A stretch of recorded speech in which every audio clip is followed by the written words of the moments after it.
கர்த்தருடைய பரிசுத்த நாமத்துக்கு மகிமையுள்ளதாக. இந்த நாளிலே நாம் தேவனுடைய வார்த்தையை தியானிக்க போகிறோம்.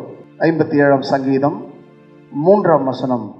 என்னை விழுங்க பார்க்கிறவன் என்னை நிந்திக்கையில் அவர் பரலோகத்திலிருந்து ஒத்தாசை அனுப்பி என்னை ரட்சிப்பார். தேவன் தமது கிருபையையும் தமது சத்தியத்தையும் அனுப்புவார். கவனிங்கள், என்னை விழுங்க பார்க்கிறவன் என்னை நிந்திக்கையில், என்னை விழுங்க பார்க்கிறவன் என்னை நிந்திக்கையில். இந்த உலகத்துல வாழ்கிற ஒவ்வொரு மனிதனும் நல்லவனை போலதான் இருக்கிறார். நாமும் அநேக நேரங்களில் அவர்கள் நல்லவர் என்று நம்பி விடுகிறோம். என்ன செய்கிறோம்? நல்லவர்கள் என்று நம்பி விடுகிறோம். இந்த வேத பகுதியை நீங்கள் வாசிக்கும் போது அநேக காரியங்களை இந்த சங்கீதக்காரன் எழுதுகிறார். இந்த சங்கீதக்காரன் எழுதுவதற்கு காரணம் என்ன என்றால், அவர் வாழ்க்கையின் அனுபவம். தத்துவங்கள் மாத்திரமல்ல, இது அனுபவமா இருக்கிறது. அல்லேலூயா. என்னவா இருக்குங்க? அனுபவமா இருக்கிறது. இஸ்ரவேலிலே அரசாளுகிற அரசனாகிய சவுல், கர்த்தர் சாமுவேலை கொண்டு இஸ்ரவேலுக்கு ராஜாவாக சவுலை அபிஷேகம் பண்ணினார். இந்த சவுல் கழுதையை தேடி போனவன். தன்னுடைய தகப்பனாருடைய கழுதை காணாமல் போனது. ஆகவே இந்த கழுதையை தேடி போன இந்த சவுலை கர்த்தர் ராஜாவாக்கும்படி சாமுவேலுக்கு சொன்னார். சாமுவேல் சவுலை இஸ்ரவேலின் மேல ராஜாவாக்கினான். அந்த சவுல் சொல்லும் பொழுது சொல்லுகிறான், என் கோத்திரம் யாக்கோபின் புத்திரர்களிலே என்னுடைய கோத்திரம் சிறிய கோத்திரம். என்ன கோத்திரம்? சிறிய கோத்திரம். ஆகவே நான் தகுதியற்றவன். என்னற்றவன்? தகுதியற்றவன். ஆனால் என்னால் எப்படி அரசனாக இருக்க முடியும்? வேண்டாம் என்று சொன்னான். ஆனால் கர்த்தர் சவுலை இஸ்ரவேலுக்கு ராஜாவாக மாற்றினார். கடைசி கோத்திரம் பென்யமின் கோத்திரம். எத்தனை கோத்திரம்? கடைசி கோத்திரம் பென்யமின் கோத்திரம். யாக்கோபின் மனைவியாகிய யாருடைய மகன்? ராகேலின் இளைய மகன். மூத்த மகன் யோசேப்பு. ஆனால் இந்த யோசேப்புக்கு முன்னாடி எத்தனை பேர் இருக்காங்க அப்படின்னா 10 பேர் இருக்காங்க. எத்தனை பேர் இருக்காங்க? அப்ப யோசேப்பு 11வது கோத்திரம், பென்யமின் 12வது. ஆனால் நீங்கள் வேதத்தை வாசிக்கும் போது யோசேப்பின் பெயர் அங்க இருக்காது கோத்திரத்துல. எப்ராஹிம் மனாசை என்ற அவருடைய பேர் மாத்திரம் தான் அதுல வந்திருக்கும். ஏனென்றால் யாக்கோபு அவர்களை ஆசீர்வதித்தார். அந்த 2 பேரையும், எப்ராஹிம் மனேசாவை அவன் ஆசீர்வதித்தான். ஆமா, யோசேப்பின் மகனாகி இவங்க இருவரையும் அவன் ஆசீர்வதித்தான். அப்போ அவர்கள் அந்த கோத்திரத்திலே வருகிறார்கள். ரூபன், சிமியோன், லேவி, யூதா என்று ஒவ்வொரு கோத்திரத்தை சொல்லிக் கொண்டிருக்கும் போது அதுல யோசேப்பின் கோத்திரத்தில் மாத்திரம் இந்த 2 பேர் உள்ள வராங்க. அதுல 12 கோத்திரத்துல 2 கோத்திரம் இருக்காது. மீதி அந்த 10 கோத்திரத்தோடு இந்த 2 பேர் இணைக்கப்பட்டபடினால எத்தனை கோத்திரம் மாறுது? 12 கோத்திரமாய் மாறுகிறது. இது வரலாறு. அல்லேலூயா. ஆகவே இந்த தாவீது என்ன கோத்திரம் என்றால் யூத கோத்திரம். யூதா எத்தனாவது கோத்திரம்? ரூபன், சிமியோன், லேவி, யூதா 4வது கோத்திரம். பென்யமின் எத்தனை கோத்திரம்? 12வது கோத்திரம். எத்தனாவது கோத்திரம்? 12வது கோத்திரத்தில் இருக்கிற ஒரு மனிதனை கர்த்தர் ராஜாவாக தெரிந்து கொள்கிறார். அந்த ராஜாவுக்கு பிறகு 4வது கோத்திரத்தில் இருந்து தாவீதை ராஜாவாக தெரிந்து கொள்கிறார். இந்த தாவீதும் சவுலுக்கும் உள்ள நெருக்கம். ஒரே குடும்பத்தை சார்ந்தவர்கள், கோத்திரம் தான் வேறு, ஒரே குடும்பத்தை சார்ந்தவர்கள். ஆனால் என்ன நடக்கிறது என்றால், பெலிஸ்தர்கள் இன்றைக்கு என்ன பிரச்சனை இருக்கிறதோ அன்றைக்கு அந்த பிரச்சனை இருந்தது. அந்த பெலிஸ்தர்கள் இப்போ அவங்களுக்கு பலஸ்தீனியர்கள் அப்படி சொல்றாங்க. இந்த பெலிஸ்தேயர்கள் எழும்பி இஸ்ரவேலோடு கூட யுத்தம் பண்ண வருகிறார்கள். அதுல யுத்தம் பண்ணும்படியாக ஒரு மனிதன் வருகிறான், அவன் கோலியாத். அப்போ இந்த சவுல் இந்த கோலியாத்தை எதிர்த்து யுத்தம் பண்ண முடியவில்லை. என்ன முடியல? இஸ்ரவேலில் இருக்கிறவர்களும் யாரும் முன் வரவில்லை. இந்த சவுலும் யுத்தத்துக்கு போகவில்லை. இந்த தாவீது, ஆடு வைத்துக் கொண்டிருக்கிற தாவீதை தன் தகப்பன் சொன்னார், உன் சகோதரர்கள் எங்க இருக்கிறாங்க? யுத்த காலத்தில் இருக்கிறாங்க, நீ அவங்களுக்கு போய் ஆகாரத்தை கொடுத்து விட்டு வா என்று சொல்லி அனுப்பினார். தகப்பனுக்கு கீழ்ப்படிந்து வந்ததான இந்த தாவீதை கர்த்தர் ஆசீர்வதித்தார். இந்த தாவீதோடு கூட கர்த்தர் இருந்தார். இந்த தாவீது இஸ்ரவேல் தேசத்திற்காக, இஸ்ரவேல் ஜனத்திற்காக தன்னுடைய ராஜா தலைகுனிய கூடாது என்று சொல்லி யுத்த காலத்திற்கு சென்று யுத்தம் செய்து கோலியாத்தை வென்றான். அல்லேலூயா. அந்த கோலியாத்தை வென்ற இவ்வளவு இந்த சவுலுக்கு உதவியா இருந்த, ஒத்தாசையா இருந்த, தேசத்துக்காகவும் ராஜாவுக்காகவும் போய் யுத்தம் பண்ணின இந்த தாவீதை சவுல் காய்மாகாரமாக கொல்ல வேண்டும், அவனை அழிக்க வேண்டும் என்று சொல்லி சிந்தித்துக் கொண்டிருந்தான், யோசித்துக் கொண்டிருந்தான். ஏனென்றால் சவுல் கொன்றது 1000, தாவீது கொன்றது 10,000 என்று சொல்லி 10,000 என்று சொல்லப்பட்டிருக்கு, அது 10,000. ஆகவே 10,000 என்று சொல்லி ஜனங்கள் சொன்னார், நான் 1000 தானா, என்னுடைய மதிப்பு 1000 தானா, ஆனால் இவனை எனக்கு மேலாக 10 மடங்கு சொல்லிவிட்டார்களே என்றதான அவனுக்குள்ளே ஒரு சிந்தை உண்டானது. நல்ல எண்ணம் அல்ல, பரவாயில்ல நமக்காக இவன் யுத்தம் பண்ணினானே என்றதான எண்ணம் அவனுக்கு இல்லை. ஆகவே இந்த தாவீதுக்காக சவுல் குழியை வெட்டினான். இந்த சவுல் தாவீதை விழுங்க வேண்டும் என்று சொல்லி எதிர்பார்த்து கொண்டிருந்தான். ஒரே குடும்பம் தான், ஒரே ஊர் தான், சொல்லுங்க, ஒரே ஊர் தான், ஒரே குடும்பம் தான், ஒரு அப்பாவுடைய பிள்ளைங்கள் தான்,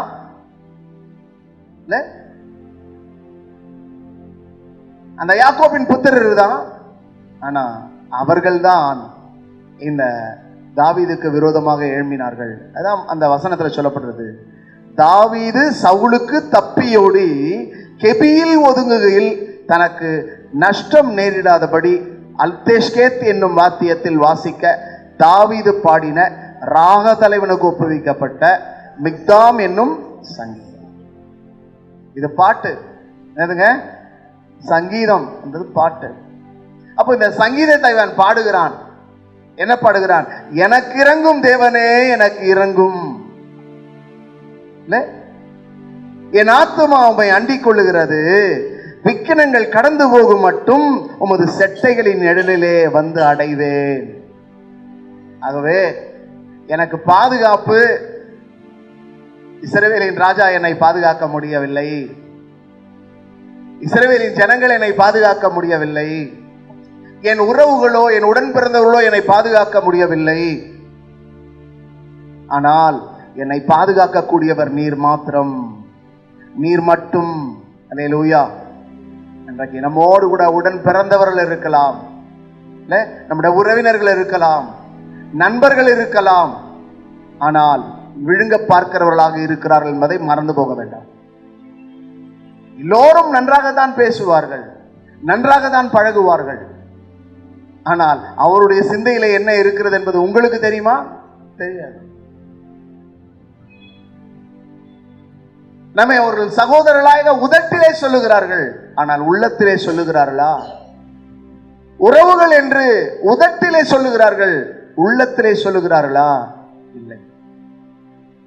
நல் எண்ணம் இருந்தால் அவர்கள் நமக்கு தீமை செய்ய மாட்டார்கள், நன்மையே செய்வார்கள். பக்தனாகிய யோபு சொல்லுகிறார், நன்மைக்கு காத்திருந்த எனக்கு தீமை வந்தது என்று சொல்லுகிறார். என்ன வந்தது? நன்மைக்கு காத்திருந்த எனக்கு தீமை வந்தது. அந்த மனைவி அவனை பார்த்து கேட்கும் போது அவன் சொல்லுகிறான், நன்மையை அனுபவித்த நாம் தீமையை அனுபவிக்க வேண்டாமா என்றார். ஆகவே இந்த தாவீதை குறித்து நாம் பார்க்கும் பொழுது வேதம் சொல்கிறது, உமது சட்டைகளின் நிழலிலே வந்து அடைவேன். ஆகவே இன்றைக்கு நாம் எங்கே இருக்கிறோம், அவருடைய சட்டைகளுக்குள்ளே இருக்கிறோமா என்பதை நாம் அறிந்து கொள்ள வேண்டும். அந்த சட்டைகளின் நிழலிலே இருக்கும்போது நமக்கு ஒரு பாதுகாப்பு இருக்கிறது. ஆகவேதான் சங்கீதக்காரன் 91ஆம் சங்கீதத்தில் எழுதும்போது சொல்கிறான், உன்னதமானவரின் மறைவில் இருக்கிறவன் சர்வ வல்லருடைய நிழலில் தங்குவான். அவர் தமது சட்டைகளாலே என்னை மூடுவார், அவர் சட்டைகளின் கீழ் அடைக்கலம் புகுவேன். ஆகவே சட்டை என்பது என்ன? பாதுகாக்கிறது. பறந்து சில நேரங்களில் கோழிகள் தன்னுடைய குஞ்சுகளோடு கூட மேய்ந்து கொண்டிருக்கும் போது பறந்து வரும். ஆனால் அந்த சத்தத்தை கேட்கும் பொழுது, அதனுடைய நிழல் படும்போது, இந்த கோழி குஞ்சுகள் எல்லாம் ஓடி போய் தன் தாயின் சிறகுக்குள்ளே சட்டைகளுக்குள்ளே ஒளிந்து கொள்ளும். ஆகவே அது ஒரு காகம் வந்து விட்டால், ஏதாவது ஒரு பறவை வந்துட்டால் உடனே அங்க இருக்கிற கோழி குஞ்சுகள் எல்லாம் ஓடி போய் அந்த தாய்ப்பறவையுடைய சட்டைகளுக்குள்ளே வந்துவிடும். அது போல கர்த்தருடைய பிள்ளைகளாகிய நாம், நமக்கு ஒரு ஆபத்து, நமக்கு ஒரு கஷ்டம், நமக்கு ஒரு பிரச்சனை, நமக்கு ஒரு நோய், நமக்கு ஒரு விபத்து, நமக்கு ஒரு ஆபத்து வரும்பொழுது நாம் தேவனை நோக்கி கூப்பிட வேண்டும். அவர் தமது சட்டைகளாலே நம்மை மூடிக்கொள்வார். இந்த தாவீதுக்கு அப்படிதான் கர்த்தர் தம்முடைய சட்டைகளாலே தாவீதை மூடி மறைத்துக் கொண்டார். சவுல் ஈட்டியோடு கூட நின்று கொண்டிருந்தான், பட்டயத்தோடு நின்று கொண்டிருந்தான். எப்படியாவது தாவீதை கொன்று விட வேண்டும் என்று சொல்லி, விழுங்கி விடலாம், கொன்று போடலாம் என்று சொல்லி எதிர்பார்த்து கொண்டிருந்தான். என்ன நடந்தது? கர்த்தர் சவுலின் கைக்கு தாவீதை தப்புவித்தார். அல்லேலூயா. இல்ல, தாவீதுக்கு எந்த அசம்பாவிதம் வரல, ஆனா சவுலுக்கு அசம்பாவிதம் சம்பவித்தது. காரணம் என்ன? அவன் சொல்லுறான், தாவீது, நீ கர்த்தரால் அபிஷேகம் பண்ணினவர், ஆகவே நான் உன் மீது என் கையை போடலாகாது. இன்றைக்கு அப்படி ஒரு எண்ணம் கிறிஸ்தவர்கள் மத்தியிலே இல்லை. அப்படி ஒரு எண்ணம் கர்த்தருடைய பிள்ளைகள் மத்தியிலே இல்லை. நானும் ரட்சிக்கப்பட்டேன், நானும் கடவுளுடைய பிள்ளை என்று சொல்லிக் கொண்டிருக்கிறார்களே தவிர, ஆனால் உள்ளுக்குள்ள எண்ணங்கள் சரியான விதத்தில் இல்லை. ஆனால் அந்த தாவீது சொல்லுகிறான் பாருங்க, நீர் அபிஷேகம் பண்ணப்பட்டவர், நீர் கர்த்தருடைய தாசன், ஆகவே நான் உம்மை என்ன செய்யக்கூடாது? கொன்று போடக்கூடாது. அதே சவுலை ஒருத்தன், சவுல் தன்னை மாய்த்துக் கொள்ள முடியாய் பட்டயத்தை குத்தி அந்த பட்டயத்தில் மாளுகிறான். அவன் உயிர் போகவில்லை, ஆனால் ஒருவன் ஓடி வந்து அவனை கொன்று போட்டான். கொன்று போட்டு விட்டு தாவீதின் இடத்துல வந்து சொல்லுகிறான், தாவீதை பார்த்து சொல்லுகிறான், தாவீது ஐயா, சவுலை நான் கொன்று விட்டேன். எப்படி உனக்கு மனம் வந்தது? நீ எப்படி அவனை கொன்று போடலாம்? எப்படி நீ செய்யலாம் என்று சொல்லி தாவீதுக்குள்ள எதிரியாக பார்க்கவில்லை. ஆமென் சொல்லுங்க. இல்ல, சத்ருவாக பார்க்கவில்லை, எதிரியாக பார்க்கவில்லை, தன்னுடைய விரோதியாக பார்க்கவில்லை. அப்படியா செய்தாய் என்று சொல்லி அவனை பட்டயத்தால கொன்று போட்டான். இல்ல, ஒரு பக்கம் அரசன், ஒரு பக்கம் மாமா, இன்னொரு பக்கம் உறவினர். ஆனால் எந்த விதத்திலையும் தாவீது சவுலுக்கு தீங்கு செய்யவில்லை. ஆனால் சவுல் தாவீதுக்கு தீங்கு செய்ய நினைத்துக் கொண்டே இருந்தான். ஆகவே இந்த வார்த்தை கேட்டுக்கொண்ட கர்த்தருடைய பிள்ளையே, உங்களோடு பழகுகிறவர்கள், உங்களுக்கு அருகாமையில் இருக்கிறவர்கள், இல்ல உங்களுடைய அலுவலகத்தில் இருக்கிறவர்கள், உங்களுடைய அயலகத்தார், இல்ல உங்களுடைய உறவினர்கள், உங்களுடைய நண்பர்கள், உங்களுடைய வீட்டார் உங்களுக்கு விரோதமாக எழும்பலாம். எதிரியாக மாறலாம், விரோதியாக எழும்பலாம், சத்ருவாக மாறலாம். ஆனால் கர்த்தர் அனுமதித்திருக்கிறார், உங்களை தப்புவிக்க வல்லவராயிருக்கிறார். உங்கள் மீது ஒருவரும் கை போடாதபடி கர்த்தர் உங்களை பாதுகாக்கிறவராக இருக்கிறார். இதை தான் தாவீதின் வாழ்க்கையிலே கர்த்தர் செய்தார். ஆகவே தான் இந்த சங்கீதத்தை எழுதும்போது அவன் எழுதுகிறான், எனக்காக யாவையும் செய்து முடிக்க போகிற தேவனாகிய உன்னதமான தேவனை நோக்கி கூப்பிடுவேன். எனக்கு ஒரு ஆபத்து, எனக்கு ஒரு விபத்து, எனக்கு ஒரு நோய், எனக்கு ஒரு பிரச்சனை என்றால் நான் யாரை கூப்பிடுவேன்? உன்னதமான தேவனை நோக்கி கூப்பிடுவேன், மனுஷனை அல்ல. அல்லேலூயா. தாவீது யுத்த வீரன் தான். தாவீது யாருங்க? யுத்த வீரன் தான். ஆனால் அவனுக்காக யுத்தம் பண்ணக்கூடிய கடவுளை அவன் அழைத்தான். அல்லேலூயா. ஆகவே இன்றைக்கு நமக்காக யுத்தம் பண்ணுவதற்காக என்னோட உறவினர்களை அழைப்போம், நண்பர்களை அழைப்போம். இல்ல, ஆனா உறவினர்கள் நமக்கு எதிரியாக மாறுவார்கள், நண்பர்கள் நமக்கு எதிரியாக மாறுவார்கள், நம் உடன் பிறந்தவர்கள் நமக்கு சத்ருவாக மாறுவார்கள். ஆனால் கர்த்தர் உங்களுக்காக யுத்தம் பண்ணுகிறவராயிருக்கிறார். அல்லேலூயா. ஆகவேதான் அந்த சங்கீதக்காரன் எழுதுகிறார் 3வது வசனத்துல, என்னை விழுங்க பார்க்கிறவன் என்னை நிந்திக்கையில். இன்றைக்கு நம்மை நிந்திப்பதற்காக ஒரு கூட்டம், அல்லேலூயா சொல்லுங்க, நம்மை நிந்திப்பதற்காக, அவமானப்படுத்துவதற்காக ஒரு கூட்டம் எழும்பி நிற்கிறது, கொக்கரித்துக் கொண்டிருக்கிறது. அப்படிதான் கோலியாத் எழும்பி நின்று கொக்கரித்துக் கொண்டிருந்தான். இஸ்ரவேலின் தேவனாகிய கர்த்தரை நிந்தித்தான். அதற்கு தாவீது என்ன சொல்கிறான் தெரியுங்களா? நீ நிந்திக்கிற இஸ்ரவேலின் தேவனாகிய கர்த்தர் இன்றைக்கு உன்னை என் கையிலே ஒப்பு கொடுப்பார். அல்லேலூயா. நீ எங்களை அல்ல, யாரை நிந்தித்தாய்? எங்கள் தேவனாகிய கர்த்தரை நிந்தித்தாய். ஆனால் இஸ்ரவேலின் தேவனாகிய கர்த்தர் உறங்குவதும் இல்லை, தூங்குவதும் இல்லை. அல்லேலூயா. தெரிந்து கொண்ட ஜனம், அழைக்கப்பட்ட ஜனம், முன்குறிக்கப்பட்ட ஜனம், அபிஷேகம் பண்ணப்பட்ட ஜனம், ஆசீர்வதிக்கப்பட்ட ஜனம், கடவுளால் கர்த்தரால் பாதுகாக்கப்படுகிறதான ஜனம். ஆகவே உன்னை தொடுகிறவன் என் கண்மணியை தொடுகிறான் என்று கர்த்தர் சொல்லுகிறார். ஆகவே உங்களுக்கு அருகாமையில எவ்வளவு பேர் இருக்கலாம், இல்ல உங்களை விழுங்க பார்க்கலாம், ஆனால் உங்களை விழுங்க முடியாது. வேதம் சொல்லுகிறது, என்னை நிந்திக்கிறவன் என்னை விழுங்க பார்க்கிறபடினால். யாருங்க என்னை நிந்திக்கிறவன்? ஆமா, இவன் அழிந்து போயிடுவானா, இவன் ஒழிந்து போயிடுவானா, இவன் பேர் இல்லாம போயிடுவானா, இப்படியெல்லாம் யோசித்தவர்கள்லாம் இருக்கிறார்கள். ஆனால் இன்றைக்கு கர்த்தர் நம்முடைய தலையை உயர்த்தி இருக்கிறார்.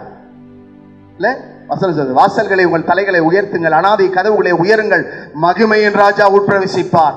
அந்த மகிமையின் ராஜா நம்முடைய இருதயத்திலே பிரவேசித்திருக்கிறபடினாலே நம்ம ஒருவரும் தொட முடியாது. கர்த்தர் உங்களோடு கூட இருக்கிறார் என்பதை நீங்கள் மறந்து போக வேண்டாம். இந்த வசனம் சொல்லுகிறது, என்னை விழுங்க பார்க்கிறவன் என்னை நிந்திக்கையில் அவர் பரலோகத்திலிருந்து எனக்கு ஒத்தாசை அனுப்பி. எங்க இந்த ஒத்தாசை அனுப்புறாருங்க? பரலோகத்திலிருந்து. அப்ப பரலோகத்திலிருந்து என்னன்னா, நம்முடைய குமாரனாகிய இயேசுவை அனுப்பி பாவமாகிய சிங்கத்தின் வாயிலிருந்து நம்மை காப்பாற்றினார். ஆனால் அந்த பாவமாகிய சிங்கத்தை கர்த்தர் பரிகரித்தார். அந்த பாவமாகிய சிங்கத்தின் வாயிலிருந்து நம்மை காப்பாற்றினார், நம்மை விடுவித்தார், நம்மை மீட்டுக் கொண்டார். ஏனென்றால் அந்த சிங்கத்தை வெல்வதற்கு ஒரு சிங்கம் வந்தது, அது யூதராஜ சிங்கம். ஆகவே வசனம் சொல்லுகிறது, அவர் பரலோகத்திலிருந்து ஒத்தாசை அனுப்புவார். அப்ப பரலோகத்திலிருந்து கர்த்தர் யாரை அனுப்பினார்? இயேசு கிறிஸ்துவை அனுப்பினார். இப்ப யாரை அனுப்பியிருக்கிறார்? பரிசுத்த ஆவியானவரை அனுப்பியிருக்கிறார். அப்போ இயேசு கிறிஸ்துவை கொண்டு நம்ம எல்லாம் பாவத்தின் அடிமைத்தனத்திலிருந்து விடுவித்தார், ரட்சித்தார், மீட்டுக் கொண்டார். இப்ப பரிசுத்த ஆவியானவர் வைத்திருக்கிறார். மீண்டும் இந்த பாவம் நமக்குள்ளே பிரவேசிக்க கூடாதபடிக்கு அந்த பரிசுத்த ஆவியானவர் நம்மை பாதுகாக்கிறவரா இருக்கிறார். அல்லேலூயா சொல்லுங்க, என்ன செய்யறாருங்க? பாதுகாக்கிறவராய் இருக்கிறார். ஆகவே தான் சங்கீதக்காரன் சொல்லுகிறார், கர்த்தருடைய ஆவியானவர் என் மேல் இருக்கிறார். கர்த்தருடைய ஆவியானவர் என் மேல் இருந்தார். நான் ஒரு விசை ஆடு வைத்துக் கொண்டிருக்கும் போது ஒரு சிங்கம் வந்தது. கர்த்தருடைய ஆவியானவர் என் மேல் இருந்தபடினாலே அந்த சிங்கத்தின் வாயை நான் கிழித்து போட்டேன் என்று சொல்றான். யாருடைய வாய? இவன் மனுஷன் தான், ஆனா இவன் மேல யார் இருக்கா? கர்த்தருடைய ஆவியானவர். ஆக உங்களை சுற்றிலும் பல சிங்கங்கள் இருக்கலாம், உங்க மேல ஒரு ஆவியானவர் இருக்கிறார். அந்த சிங்கத்தை கிழித்தெறும்படி செய்வார். அல்லேலூயா. ஒருவேளை அது பார்க்கிறதுக்கு உன்னை விழுங்கி விடலாம் என்று சொல்லி இருக்கும், மிகுந்த பலசாலியா இருக்கும், மிகுந்த வலிமை உள்ளதா இருக்கும். நீ பயப்பட வேண்டியதில்லை. உங்க மேல ஒரு அபிஷேகம் இருக்குது, உன் மேல கர்த்தருடைய ஆவியானவர் இருக்கிறார், உனக்குள்ளே ஒரு வரங்கள் இருக்கிறது, உனக்குள்ளே தேவனுடைய கிருபை இருக்கிறது. ஆக தேவனுடைய கிருபை, தேவனுடைய வல்லமை, தேவனுடைய அபிஷேகம் மேல இருக்கிறபடினாலே சிங்கத்தை கிழித்து எரிந்து போட முடியும். அல்லேலூயா. அப்போ உன்னை நிந்திக்கிறவன், வசனம் சொல்லுகிறது, என்னை விழுங்க பார்க்கிறவனை நிந்திக்கையில் அவர் பரலோகத்திலிருந்து ஒத்தாசை அனுப்பி என்னை ரட்சித்தார். இன்றைக்கு கர்த்தர் பரலோகத்திலிருந்து ஒத்தாசை அனுப்பி நம்மை ரட்சிக்கிறவரா இருக்கிறார். ஆகவே நம்ம பயப்பட வேண்டியதில்லை. கர்த்தர் ஒரு மாற்றத்தை தரப்போகிறார், நமக்கு ஒரு மாற்றத்தை தரப்போகிறார். விசுவாசிக்கிறீங்களா? இல்ல விசுவாசிக்கிறீங்களா? இந்த வசனம் உங்களோட வாழ்க்கையில கிரியை செய்ய போகிறது. ஆகவே கர்த்தர் உங்களுக்கு ஒத்தாசை இருப்பார், அவர் உங்களுக்கு கேடகமாக இருப்பார். அவர் சூரியனும் கேடகமானவர். நம்முடைய தேவன் யாரு? சூரியனும் கேடகமானவர். சூரியனுக்கு முன்னாடி யாரும் நிற்க முடியாது. கேடகம் என்றால் பாதுகாக்கக்கூடியது. அந்த கேடகம் நம்மோடு கூட இருக்கும்போது நம்ம யாரும் தொடவே முடியாது. எந்த ஆயுதமும் கிட்ட வராது. உனக்கு விரோதமாக எழும்புகிற எந்த ஆயுதமும் வாய்க்காதே போகும். என்றால் அவர் கேடகமா இருக்கிறார். அந்த ஆயுதங்கள்லாம் கேடகத்துக்கு முன்னாடி வந்து ரிட்டைன் ஆடும், சேதம் வராது. ஆகவே சேதமில்லாமல் பாதுகாக்கிற சேனைகளின் கர்த்தர் நம்மோடு கூட இருக்கிறார். அல்லேலூயா, அல்லேலூயா. அடுத்த வசனம் சொல்லுகிறது, என் ஆத்துமா சிங்கங்களின் நடுவில் இருக்கிறது, தீயை இருக்கிற மனுபுத்தருக்குள்ளே கிடக்கிறேன். அவர்கள் பற்கள் ஈட்டிகளும் அம்புகளும் அவர்கள் நாவு கற்கான பட்டயமாய் இருக்கிறது. ஆகவே நீங்க பயப்பட வேண்டிய தேவையில்லை. சிங்கங்கள் நடுவில் இருக்கிற என் ஆத்துமா எங்க இருக்கு? சிங்கங்கள் நடுவில். நீங்க எங்க வாழ்ந்து கொண்டிருக்கிறீங்க? சிங்கங்கள் நடுவில். அன்புக்குரியவர்களே, ஆகவே சிந்தியுங்கள். ஆத்மா சிங்கங்களின் நடுவில் இருக்கிறது. இல்ல, உங்களுடைய ஆத்மாவை கெடுக்கலாம் என்று சொல்லி பிசாசு நினைக்கிறான், மனுஷன் நினைக்கிறான். ஆனா கர்த்தர் உங்களுக்காக யுத்தம் பண்ணுகிறவரா இருக்கிறார். சிங்கத்தின் வாயை அடைத்து போடுகிறவரா இருக்கிறார். ஆகவே நீங்கள் கவலைப்பட வேண்டாம். இல்ல, ஒவ்வொரு வீட்லயும் ஒவ்வொரு விதமான சிங்கங்கள் இருக்குது. இல்ல, நிறைய பேருக்கு தெரியாது அது சிங்கம் சொல்லிதான். ஆனா அந்த சிங்கத்தையும் கர்த்தர் அசிங்கமாக்கிடுவார். அல்லேலூயா.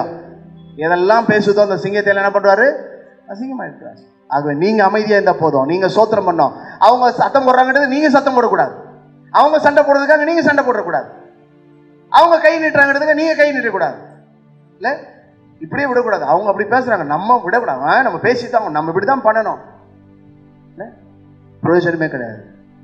அப்ப நம்ம ஆவிக்குரியவன்றதுக்கு அர்த்தமே இல்லை. நம்முடைய ஆத்மா அமர்ந்திருந்தால், தேவ சமூகத்திலே அமர்ந்திருந்தால் கர்த்தர் யுத்தம் பண்ணுவார், கர்த்தர் வழக்காடுவார், கர்த்தர் ஜெயத்தை தருவார், கர்த்தர் சாட்சியை செய்வார். சொல்ற பாருங்க, இந்த வருஷத்துல நம்ம கூடி வந்திருக்கிற இந்த கூடுகை மூலமாக ஒரு பெரிய ஆசீர்வாதம் உங்களுக்கு காத்திருக்கிறது, ஒரு வெற்றி உங்களுக்கு காத்திருக்கிறது, ஒரு விடுதலை உங்களுக்கு காத்துக் கொண்டிருக்கிறது. ஆகவே இன்றைக்கு இந்த திறவுகோல் வார்த்தை என்ன சொல்கிறது? என்னை விழுங்க பார்க்கிறவன் என்னை நிந்திக்கையில் அவர் பரலோகத்திலிருந்து ஒத்தாசை அனுப்புவார். ஆகவே கர்த்தர் உங்களுக்கு ஒத்தாசையாக இருப்பார். அதை நம்ம செய்ய வேண்டிய ஒரே ஒரு காரியம் என்ன தெரியுங்களா? நம்முடைய கண்களை மாத்திரம் ஏறெடுக்கணும். ஆகவேதான் சங்கீதக்காரன் சொல்றாரு 121 சங்கீதத்துல, எனக்கு ஒத்தாசை வரும் பர்வதங்களுக்கு நேராக என் கண்களை ஏறெடுக்கிறேன். அது என்ன, எந்த காரியத்துக்கு ஒத்தாசையா இருந்தாலும் சரி. இல்ல, நம்ம கண்களை ஏறெடுக்கும் போது கர்த்தர் என்ன செய்வாருங்க? வேற மனுஷனை நம்ம பார்க்கல, மனுஷனை ஏறெடுத்து பார்க்கல. யாரை பார்க்கிறோம்? இப்போ கர்த்தரை பார்க்கணும், ஏறெடுத்து பார்க்கிறோம். ஏறெடுத்து பார்க்கும்போது அவர் என்ன பண்ணுவார் தெரியுங்களா? அவர் நம்ம அப்படி பார்க்கும்போது உடனே ஒத்தாசை அனுப்புவார். அவர் தம்முடைய கரத்தை நீட்டுவார். என் மகனே என்று கரம் பிடித்து அப்படியே தூக்கி நிறுத்துவார். உன்னை தள்ளினவர்கள் மத்தியில் உன்னை தூக்கி நிறுத்துவார். இல்ல, நீ எங்க அவமானப்பட்டு அந்த இடத்துல உன்னை தூக்கி நிறுத்துவார். எங்க நீ நிந்திக்கப்பட்டு அந்த இடத்துல உன்னை தூக்கி நிறுத்துவார். அந்த தேவன் நம்மோடு கூட இருக்கிறார். இன்றைக்கு உன் நிந்தைகளை கர்த்தர் நீக்குகிறார், உன் அவமானங்களை கர்த்தர் மாற்றுகிறார். இல்ல, நீ தள்ளப்பட்ட ஒரு கல், ஆனால் உன்னை கர்த்தர் மூளை கல்லாக மாற்றுகிறார். ஆகவே நாம் அப்படியே எழுந்து நிற்போம், கர்த்தர் நோக்கி பார்ப்போம். ஸ்தோத்திரம். ஹல்லேலூயா. Thank you Jesus, thank you Jesus, thank you Jesus, thank you Jesus. அன்புள்ள பிதாவே, இந்த நல்ல நாளுக்காக நேரத்துக்காக நன்றி செலுத்துகிறோம். இந்த நிகழ்ச்சியை காண்கிற ஒவ்வொரு கர்த்தருடைய பிள்ளைகளுக்காக நாங்கள் செபிக்கிறோம்.